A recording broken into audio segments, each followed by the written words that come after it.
Good morning. It's Wellness Wednesday. I hope you're well where you are.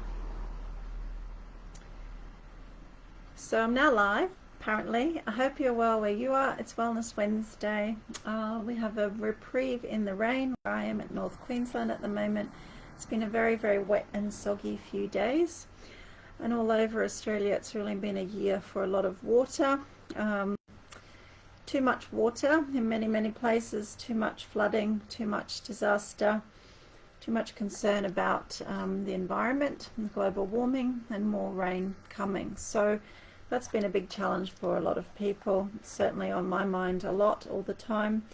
And I've been doing what I can to support the SES, as well as donating books to libraries and children's book reading charities in areas that have been affected. So I thought I'd just reflect today a little bit on, we've had Easter, Anzac Day, and now this weekend we have May Day weekend here. So 4 very short weeks in terms of work, routine and school. So it's very hard to kind of keep a momentum going with the stop-start nature of this last kind of month or so, coupled with the fact that it's kind of smack bang in the middle period of my marathon training. I'm starting to refer to it as training now as opposed to jogging for fun, because it's more the business end of the time. It's 10 weeks to go till my first marathon on the Gold Coast. I'd say that my training has gone well at times, and at other times less intense, less well. But I do feel it's achievable. I just need to get a little bit of a better routine happening in the coming 10 weeks in order to achieve that goal. I've done on Easter Monday, I did a half marathon, which was my first ever half marathon. I was quite pleased with it. I did 22 kilometers in 2 hours and 22 minutes. Didn't die at the end, was reasonably well. So now I need to keep building on that distance over the next 6 to 8 weeks, which I'm intending to do.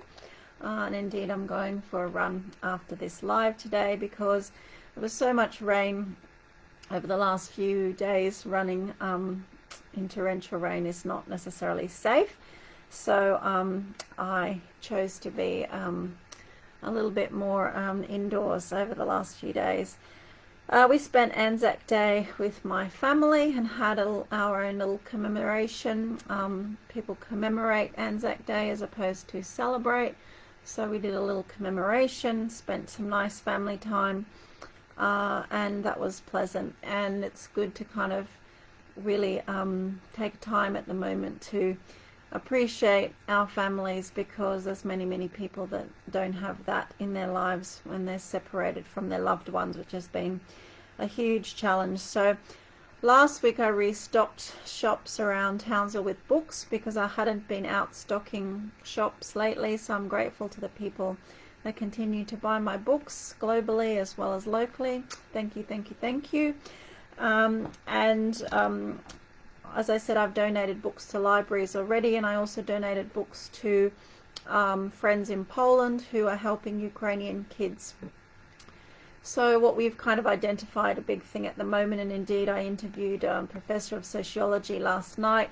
We talked about brain drain. We talked about needing to maintain cultural roots, cultural connections for Ukrainians.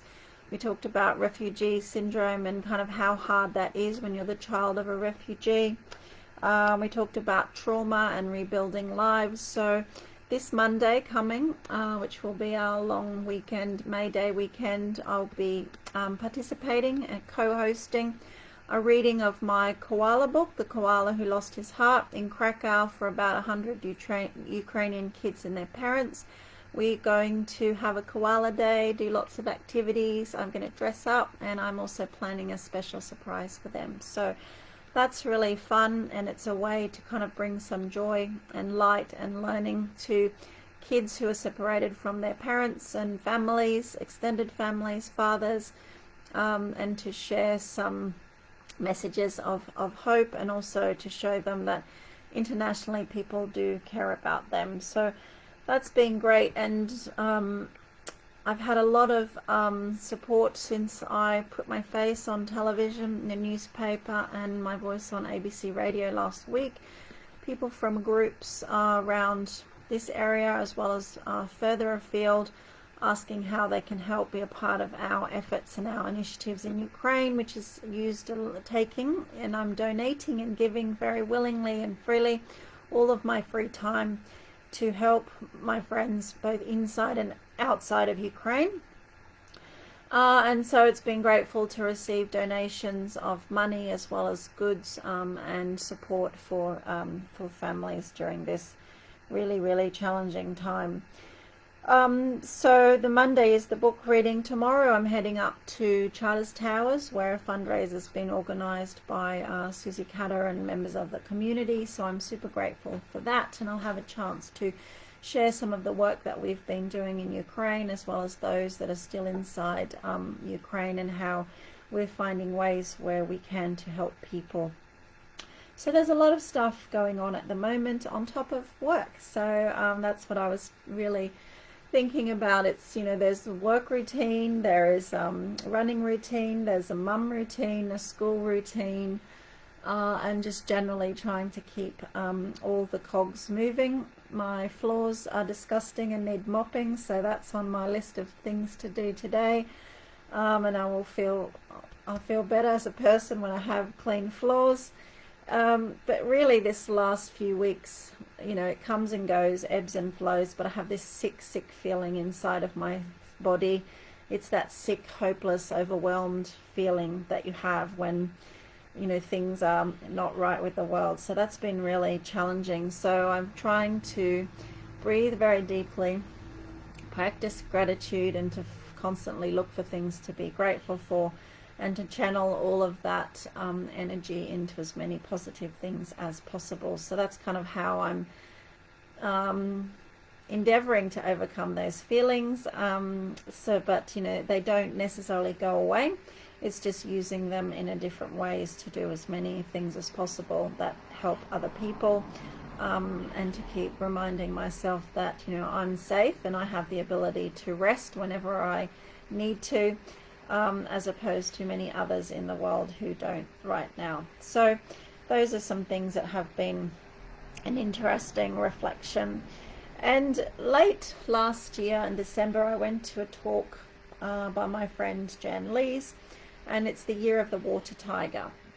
And the Year of the Water Tiger is an interesting one, because the last year of the water tiger was during, I think it was 1962, when it was the last Cold War. Lots of other things happening in the world at that time. And so after that talk which she gave, which also talked a lot about the cycles of water and war that we have in the yearly energies, I wrote a poem. I don't think I've shared this poem on this medium before, so I thought I'd take a moment today to share this poem. It's here, it's called 2022. There's a water tiger, and I published this poem in January. A year to sink or swim, a year for water and war, a year for deals and dollars. It seems we've been here before. It's been a long cold winter. People are tired and hushed. But a tsunami of energy is coming, and our spirit will not be crushed. The tiger will rule the land. The persecuted will take a stand. We must have faith, we must stay true. So set your sights to the horizon, for spring is on its way, where kindness, hope and joy will win the day. So that's what I'm focused on at the moment.